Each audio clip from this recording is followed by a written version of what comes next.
আমরা টোয়েনের কথা শুনেছি এর আগের ভিডিওতে। এআই এর মাধ্যমে এই তিমির সাথে 20 মিনিট কথা বলেছেন বিজ্ঞানীরা। বিজ্ঞানীরা মনে করছেন ধীরে ধীরে সকল প্রাণীর সাথেই যোগাযোগ করা যাবে, তাদের সুবিধা অসুবিধা বোঝা যাবে। কিন্তু ইতিমধ্যেই একটি কচ্ছপের দেখা পাওয়া গেছে যে নিজেই মানুষের সাহায্য চেয়েছে। একটি কচ্ছপের মুখে অনেক সামুদ্রিক শামুক আটকে গিয়েছিল। এই শামুকগুলো পাথর, নৌকা বা সামুদ্রিক প্রাণীর গায়ে লেগে থাকে। সেই শামুক প্রচুর পরিমাণে কচ্ছপের মুখে আটকে ছিল। কচ্ছপটি হাঁ করেছিল, যন্ত্রণায় খুব কষ্ট পাচ্ছিল। যন্ত্রণায় কাতর হয়ে মুখ হাঁ করে সাহায্যের জন্য ঘুরে বেড়াচ্ছিল সে। নৌকার যাত্রীরা তাকে দেখতে পেয়ে টেনে তোলে। একজন ব্যক্তি মুখ থেকে টেনে টেনে শামুকগুলো বার করে দেয়। কচ্ছপটি শামুক বার করার সময় মুখ খুলে রেখে সম্পূর্ণ সহযোগিতা করেছিল, নিজেকে ছাড়িয়ে নেবার চেষ্টাও করেনি।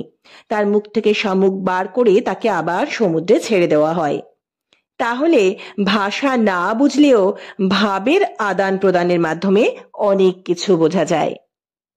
এইরকমই ইন্টারেস্টিং তথ্য পেতে সাবস্ক্রাইব করে জুড়ে থাকুন রিয়েল রহস্যের সঙ্গে।